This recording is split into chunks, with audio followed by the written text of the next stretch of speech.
Welcome back, everyone. This is going to be part 4 of our little series on stress analysis using Autodesk Inventor. In this case, we're going to be doing a more complicated case study than we did in part 3, and this one will have some implications for some of the projects that you guys are going to be doing. So I'm going to talk about not so much the details about how to set it up and what we're doing, but I'm going to go through those pretty quickly, and then we're going to talk about how to look at and interpret the results that we can see when we're doing our stress analysis. Okay, so this is what we have. This is like a little water wheel, you can say. So we have a shaft here. We can say that this is a plastic piece. It's affixed to a shaft, and that there's some water or fluid going through it to drive it in a circle to make it rotate. So this is going to be a pretty complicated problem. We set up exactly the same way we did with the other one. So we have our part made. Go to stress analysis, create study. Don't change anything here. Again, this is good. Okay. Let's assign a material. Instead of nylon for this one, let's do ABS. That should be good. Click OK. So that'll be our material that we define. In this case, what we want to do is, it's more complicated where we want to put the constraint. There's a bunch of different places we can put it. We just have to put it somewhere on here where we can affix all 6 degrees of freedom. And so what would be best is, since this is turning on a shaft and the shaft is fixed inside of here, the best place to put it for this analysis is going to be to put a fixed constraint on the inside. Hopefully that makes sense. Click apply.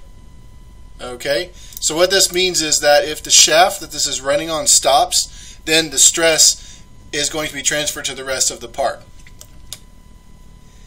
Since we have some water or some kind of fluid driving this in a circle, and of course it's now constrained to turn in a circle, then we're going to have some kind of force on these faces, right? We don't necessarily know what that's going to be for every one of them, but we can just approximate it. In this case, I'm just going to put it on one face. So we put our constraint, and in this case, we want to use the pressure, right? Because it's a fluid on here, and we're distributing a force over an area. So we put a pressure on here. Let's say it's going to be 40 psi. That seems 40 psi. Now we're going to put it on here. See, this is the symbol for a distributed force. Click apply. Distributed force, of course, is a pressure. So if we just do it on one, of course, let's go do the mesh view again, the same as we did before. So we have a mesh, and then let's do a simulation. Run. So we have this kind of thing. There's not a whole lot there. Let's look and see where our force might be. Well, we have some things right here.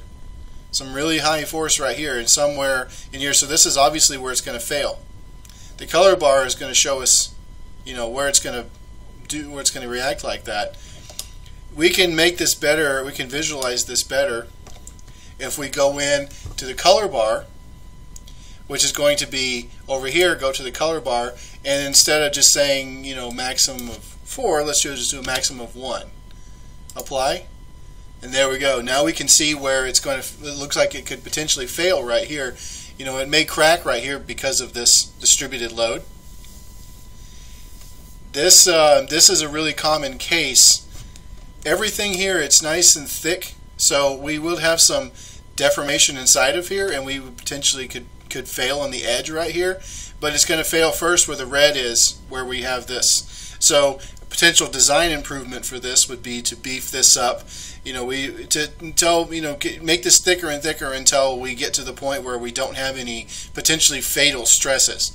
So this is an example of a more complicated problem. You could also model this by putting it on all of the faces and looking and making it uneven and distributing it out to see what would happen. I hope that this was informative and helpful, and I hope that everyone is able to get to these videos, and good luck on your projects. And please email me if you have any questions. Thank you.